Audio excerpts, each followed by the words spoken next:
Agora sim. Então, tá ouvindo aí, né, Thiago? Sim, sim.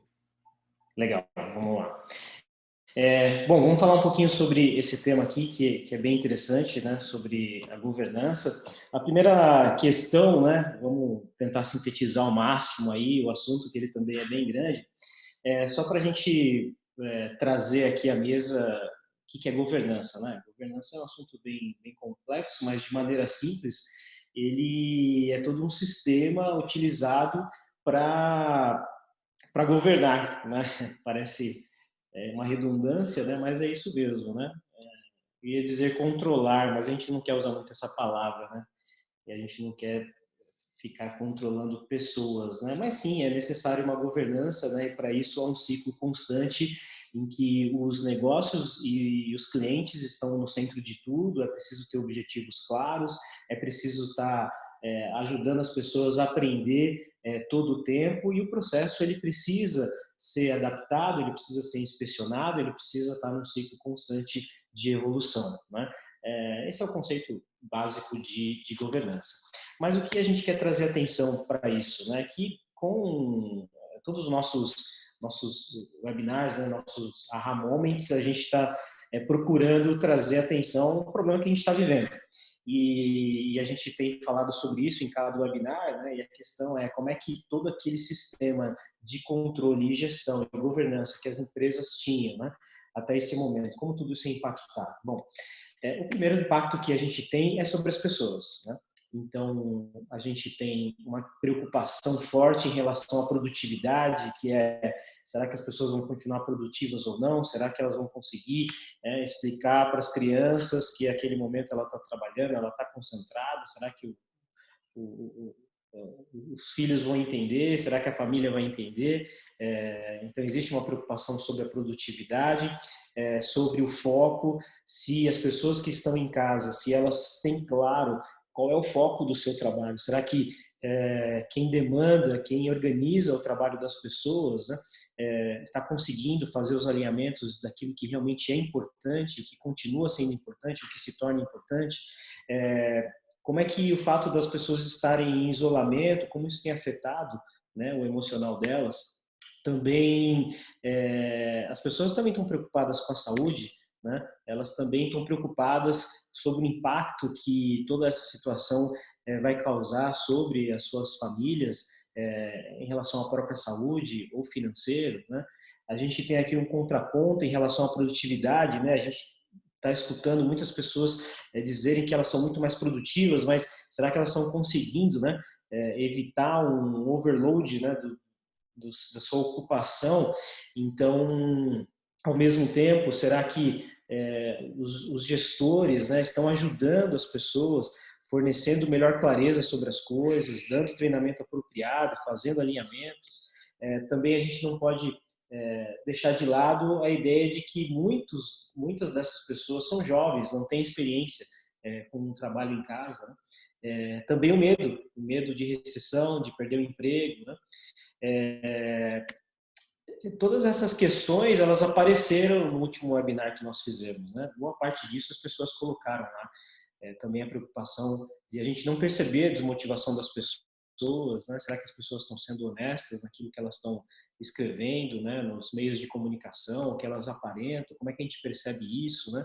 Tem pessoas, a gente sabe que realmente elas não vão se adaptar a esse novo cenário. Enfim, tudo isso leva a uma série de preocupações, né? A outra questão é a pessoa que está muito acostumada a ser demandada por um chefe, né? E agora isso não está tão presente. E também a gente tem o lado em que existe em algumas empresas ainda uma gestão de comando e controle, e isso estando remoto, as coisas ficam mais difíceis. Será que as pessoas vão continuar entendendo qual é a sua missão? Então, todos esses são os problemas que a gente está vivenciando. Está muito alinhado com problemas comuns que são de trabalho remoto, né? Esse relatório aqui do ano passado, antes da Covid, ele já mostrava isso, né? Que os desafios que se enfrentam com os times, com as pessoas que estão trabalhando remoto. Então, a questão é como a governança e uma nova visão de controle pode ajudar. Bom, a primeira questão Garantir que o time ele realmente esteja orientado da maneira correta. E esse problema nós já tínhamos antes, né? Que é uma coisa que a gente sempre falava, né? Quando a gente ia nas empresas e a gente via aquele monte de grupos de pessoas que são chamados de times ou de squads, e a gente via aqueles quadros na parede e sempre vem na nossa mente, será que esses times são só um quadro na parede ou eles têm um time de verdade? Como que a gente tangibiliza isso? Como é que a gente mede essa questão do ser ágil, de ter alta performance, de entregar o resultado de coisas que realmente importam, né? E agora que as pessoas não estão fora da nossa vista e às vezes nem aquele quadro a gente vê mais, né? Então, como que a gente lida com tudo isso? Bom, tentar falar rapidinho aqui sobre alguns pontos que eu entendo que são importantes, né? O primeiro, aliás, antes eu vou falar um pouco sobre essa questão aqui que tem que começar por nós, né? Quem somos nós? Somos aqueles que temos um papel de coordenação, ou de gestão, ou de direção sobre os vários times dentro da organização. E isso também puxa um pouco para o lado cultural, que é uma mudança entre o tradicional e o novo. Que é, por exemplo, sair de uma gestão de microtarefas para uma gestão onde você vai passar missões para o seu time. Isso representa confiança, porque se você precisa fazer microgestão de tarefas com o seu time, é porque falta confiança de que o time é maduro para poder entregar o resultado que se espera, ou falta a crença de que esse modelo moderno de gestão ele é mais eficiente. Então, a gente sai de uma gestão por tarefas por gestão por missão e por objetivo. A gente sai do modelo de controle para um modelo de mentoria. Então, eu vou suportar, eu vou ser um facilitador, eu vou ajudar as pessoas a realizar o seu trabalho. Eu vou criar um sistema onde elas vão conseguir realizar o seu trabalho sem precisar de controle em micro coisas. Ao invés de gerenciar, eu vou ensinar. Então, eu vou me preocupar mais em capacitar as pessoas para que elas realizem o trabalho. Porque no final do dia são elas que vão fazer o trabalho, não somos nós. Então, ensinar mais do que gerenciar. Colaborar mais do que cobrar. Então, ao invés da gente ficar cobrando lista de coisas, a gente vai colaborar para que as pessoas consigam entregar aquilo que foi combinado. Aprender ao invés de punir. Então, a gente criar uma organização, criar um espírito, uma cultura onde errar dentro de um controle razoável, né, no sentido de a gente não ficar comemorando só falhas, não é isso, mas comemorar aquilo que a gente aprendeu por tentar coisas novas, ao invés de ficar procurando culpados. E por último, a gente trabalhar não o quanto a gente entrega, mas o quanto de resultado a gente obtém, porque às vezes a gente está entregando muitas coisas e a gente não está medindo se aquelas coisas são importantes ou não. Então, essa é uma das grandes questões que as pessoas têm dificuldade de entender no primeiro momento daquilo que é ágil. Né? Ágil não é ficar entregando muitas coisas e ser rápido. Ágil é a gente estar alinhado com o objetivo de negócio e fazer a empresa se desenvolver e crescer, entregando coisas que realmente importam. Então, como é que a gente chega lá? Né? Agora sim, o primeiro ponto é propósito e personalidade. Esse mapa eu mostrei no outro webinar e aí o pessoal me cobrou, poxa, seria legal ver um preenchido. E aí a minha amiga Vivi aqui do TNT, mais uma vez colaborando com a gente, fez o favor de enviar o dela aqui para nós, né? Então, a gente não vai entrar nesse detalhe de novo, porque a gente já explicou, mas a questão aqui é, o time, as pessoas, entendem quem elas são na cadeia de valor? Entende qual é o papel, qual é o seu propósito dentro de um processo de negócio em que o cliente está lá na ponta? Então, se isso não é claro, então a gente pode pôr controle e governança que a gente quiser. O resultado ele vai estar sempre mascarado. O resultado nunca vai ser real. Então, a questão que a gente coloca aqui como primeiro ponto é: nós precisamos ter certeza de que o propósito do nosso time está alinhado com a estratégia organizacional, que eles entendam a importância e quem eles são dentro da cadeia de valor que vai impactar nossos clientes. Isso é um ponto fundamental, básico, como eu disse da outra vez, parece que todo mundo tem, mas a grande maioria não tem. A segunda coisa tem indicadores, né? Isso parece óbvio, mas a questão aqui que eu também quero dizer é que indicador por indicador também não é muita coisa. E esse talvez é um detalhe porque que o ágil às vezes é visto de uma forma restrita por executivos e por algumas empresas. Porque muita gente que fala de ágil fala muito mais da questão de práticas ágeis, de métricas ágeis, e o pessoal está esquecendo de falar do negócio, né? Por isso que uma questão é a gente medir o que realmente importa. Então, é importante a gente avaliar a questão da velocidade do time, da frequência de entrega. Tudo isso é muito importante, a gente tem que fazer mesmo e é básico, né? Todo time tem que ter isso. Só que qual é a métrica que diz se o nosso valor para o negócio está se realizando? Isso é uma coisa importante, né? Porque falando de novo do quadro lá na parede, né? E aí a gente tem agilista, tem um monte de gente que acaba atuando e ajudando os times nessa questão de práticas ágeis, mas às vezes parece que as pessoas estão esquecendo daquilo que realmente é importante, né? No final do dia, onde que a empresa está ganhando? Enquanto a gente não mostrar esse valor, a gente vai continuar falando só de método. E não é isso que o ágil ele tem como essência, né? Então a gente precisa entregar assim, no final lá do nosso quadro, né, vamos falar do quadro, qual que é o resultado que nós alcançamos com a empresa. É isso que importa, não importa a quantidade, não importa a velocidade, não importa a frequência, a cadência, se a gente não está medindo aquilo que realmente tem valor, né? E a terceira coisa é a gente usar ferramentas para as pessoas manterem o foco, falando ainda de resultado, né?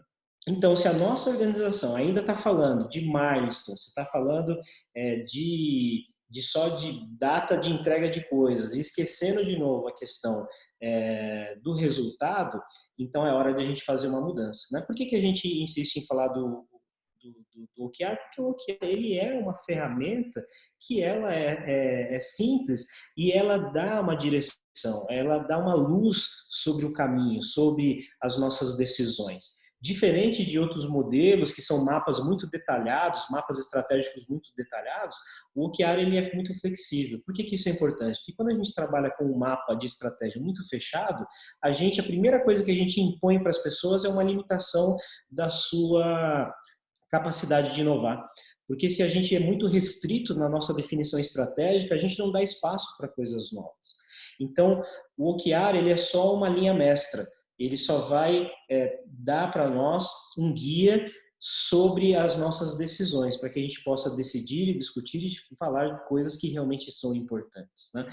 Então, a terceira questão aqui a gente precisa ter sim uma orientação estratégica, mas a gente tem um OKR também para os times, isso é muito importante, porque isso vai guiar eles e vai dar uma visão clara daquilo que eles precisam buscar, enquanto, falando do que eu já comentei atrás, né, sobre propósito, sobre missão, sobre aquilo que realmente importa. Então, é uma ferramenta que vai ajudar muitos times a ter claro quais são os seus objetivos, quais são as suas metas, e isso vai orientar a decisão deles no dia a dia, vai orientar a priorização das coisas, vai orientar as discussões para que elas sejam mais ricas e mais interessantes. E a outra coisa sobre medição é medir o que é intangível, né? Porque só números mesmo os números de valores e de entregas, eles não são suficientes. Porque no final do dia nós precisamos das pessoas para fazer isso. E pessoas que não estão engajadas, elas não vão conseguir ter a performance que o time poderia ter. Então, a gente não consegue prever essas coisas com indicadores de performance. Então, só métricas ágeis, né, que a gente diz, ou indicadores de resultado, eles não são suficientes. Então, nós também precisamos olhar para a saúde do time, para a saúde das pessoas. Então, a gente tem aqui vários métodos para isso. A gente pode analisar o sentimento dia a dia das pessoas, a gente pode ter um health check para poder, através de assessments, entender o nível de maturidade das pessoas, a gente pode medir o nível de satisfação e compromisso das pessoas com a organização, também medir as práticas ágeis. Então, um conjunto de ferramentas que a gente vai aportando para não ter só um número frio. Esse aqui não são números frios, são números que avaliam também as pessoas, o seu nível e seu grau de engajamento. Então, como é que a gente cria isso, né? Um time remoto estável e saudável. Então, vou passar aqui rápido, porque meu tempo está acabando. Uma das coisas, falando bem da prática do dia a dia, né? Hoje, mais importante do que nunca, é a gente fazer a nossa daily, a nossa reunião diária. Isso é muito importante. Isso vai garantir que todos tenham a direção certa. Então, a gente não vai deixar que as pessoas se sintam perdidas. A gente tem que dedicar o tempo certo para isso e a gente tem que se envolver de verdade, né? E o que eu sempre digo para fazer isso de uma forma bastante eficiente, a discussão na dele deve ser, gente, qual que é a nossa grande missão desse dia? Qual que é o principal movimento do dia? Se a gente tivesse que escolher uma coisa importante, qual seria essa? E é isso que guia uma daily muito eficiente, ao invés de ficar dando report ou falando do que passado, o que fez, o que não fez. O que vale na daily é a gente traçar a meta do dia. Outra coisa é manter contato, a gente manter as portas de comunicação abertas o tempo todo. E aí, para isso, ferramenta não falta, né? A gente tem uma série de ferramentas para fazer isso. A gente tem ferramentas também para manter a informação institucional da empresa, né? Por exemplo, a gente usa o Workplace, do Facebook, é muito eficiente na maneira em que a organização se comunica com as pessoas como um todo, mas em relação ao time, a gente tem que estar em contato com eles o tempo todo, o canal aberto o tempo todo. E a gente precisa ensinar o time a fazer isso, né?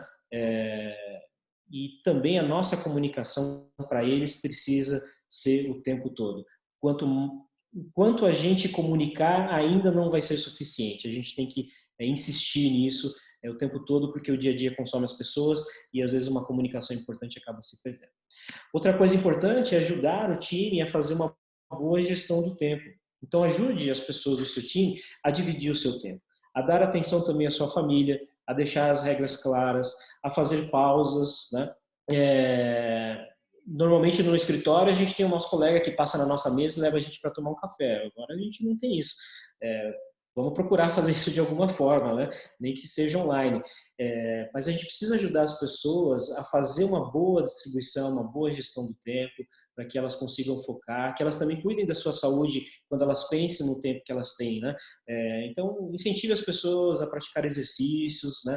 A continuar tendo uma vida saudável. Então, olha como o nosso papel ele é amplo, né? Ele aumentou o escopo do nosso trabalho na forma de cuidar das pessoas, né? E tudo isso é governança, gente. É uma forma de a gente manter as pessoas focadas, né? Saudáveis e ativas, né? No trabalho.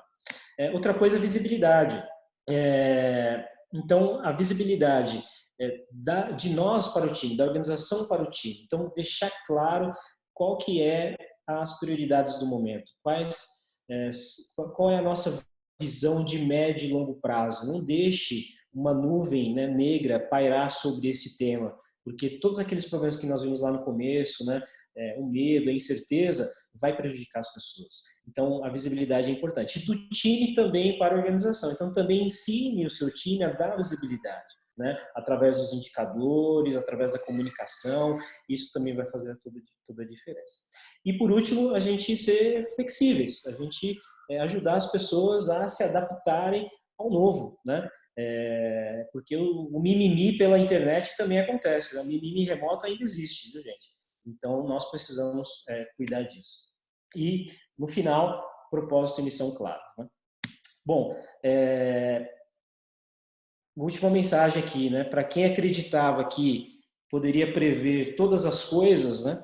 E determinar o que funciona, o que não funciona, eu espero de verdade que agora a gente entenda que o novo normal é a gente não ter certeza de tudo, né? E por isso que eu acredito que essa é a nossa chance de fazer as coisas que a gente achou que eram impossíveis. Vamos abrir para perguntas agora. Muito bem, pessoal. Fiquem à vontade, mandem comentários e perguntas aqui no chat.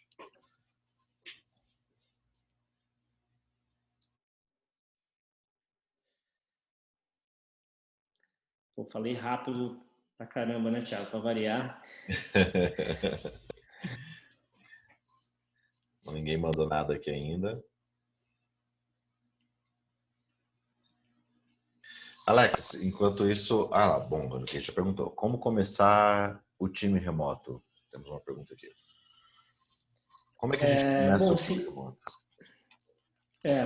É, se esse começar, né? Eu entendo que esse começar é como a gente ajuda as pessoas a se adaptarem rápido, né? Porque o remoto foi meio que obrigado, né? Então, do dia para a noite, cara, fica na sua casa, não apareça aqui no escritório, né? Tô aqui sua máquina, né? Fica da sua casa. A gente teve um tempo de adaptação muito que teve que ser forçosamente muito rápido, né? A gente até estava comentando lá no nosso delivery center e um dia a gente conseguiu mover todo mundo. No dia seguinte as pessoas já estavam fora trabalhando, etc. Né? Eu acho que para a gente conseguir fazer essa curva se desenvolver mais rapidamente, né, é muito treinamento. Eu acho que as pessoas que não estão habituadas a trabalhar remoto, como é que a gente começa a desenvolver esse time? Ensinando elas como fazer isso. Porque parece que é a mesma coisa, tá remoto, tá em casa, mas certamente não é. Né? Tem várias questões aí que impactam o trabalho de uma pessoa em casa. Então, acho que é muito treinamento, mostrar que, olha, estamos aqui, né? A empresa está do seu lado, estamos com você, a gente sabe que vai ser difícil, mas estamos ajudando. De novo, a questão da comunicação. Então, a comunicação e o treinamento, eles são vitais para o início de um processo. E muitos vão ter que ajustar o seu fluxo de trabalho, né?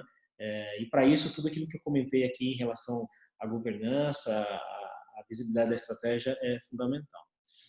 Muito bem, aqui olha, para empresas tradicionais que ainda não estão acostumadas com o modelo ágil e muito menos o trabalho remoto, qual é o principal desafio e como superá-lo?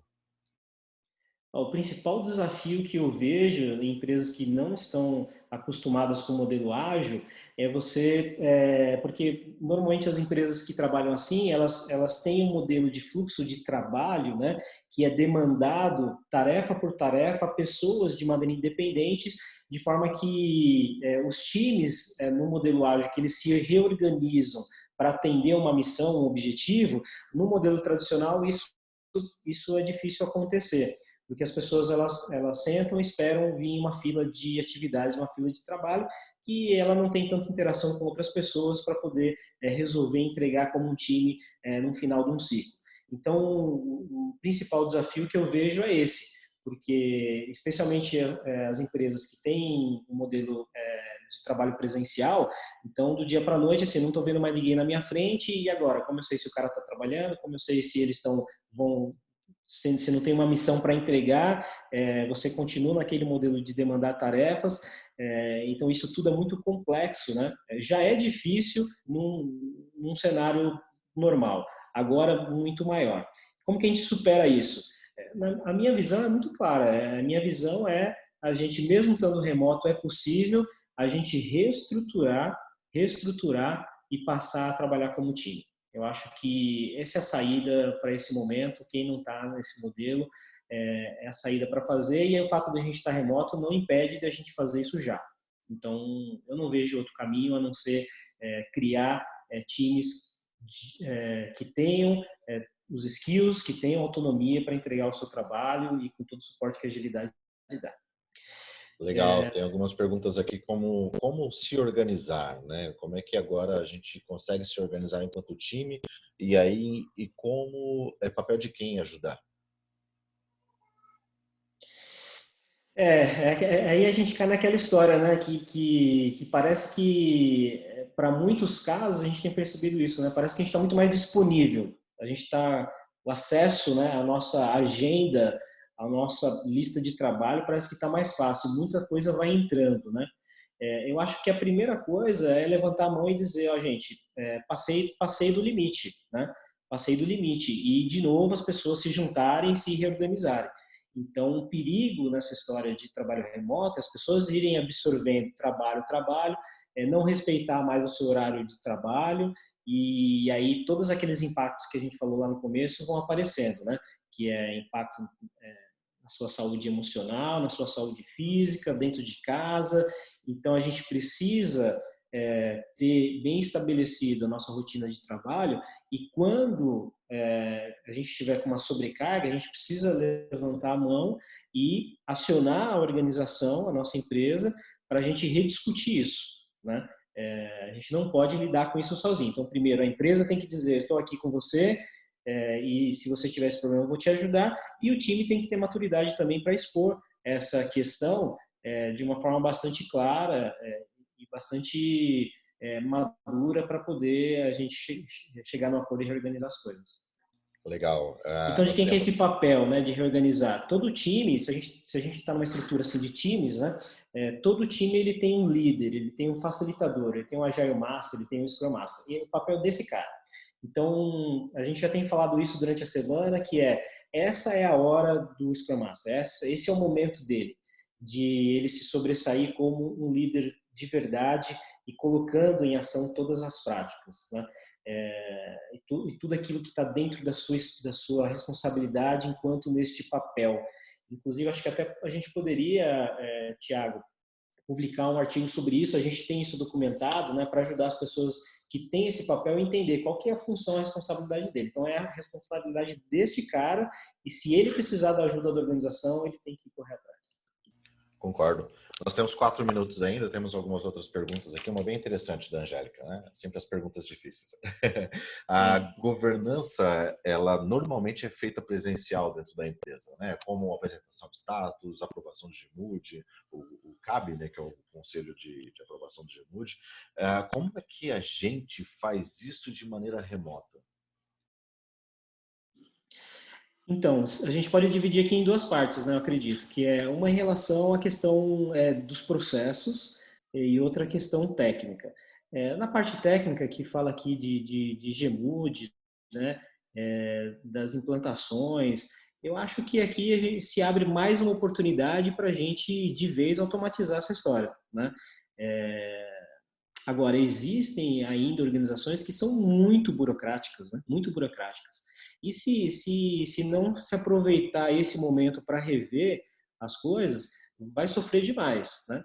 Agora, a gente também está vivendo essa história que eu falei no final aqui, né? Que é a gente resolver de vez o que a gente achava que era impossível, e essa é uma das questões, né? Muitas empresas achavam que era impossível os seus colaboradores trabalharem remoto. E as empresas estão conseguindo fazer isso, então não tem impossível em relação à tecnologia.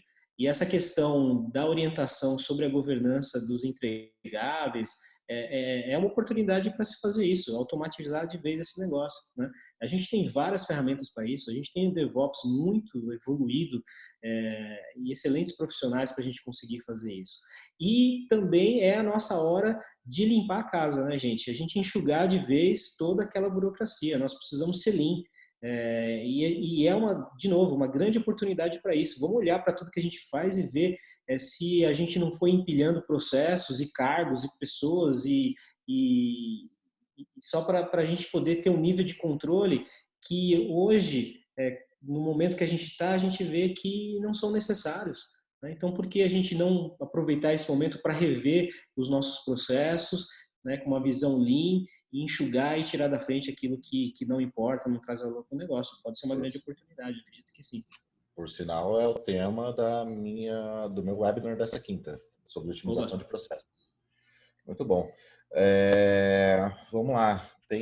Como Como o garantir que o RH time... pode ajudar? Terça-feira, não Boa perca. pergunta. Terça que vem, né? Terça-feira que vem, exatamente. Terça-feira que vem um novo RH. Como garantir que o time está sendo produtivo e que está alinhado com os resultados da empresa? É justamente aquilo que a gente passou ali, né?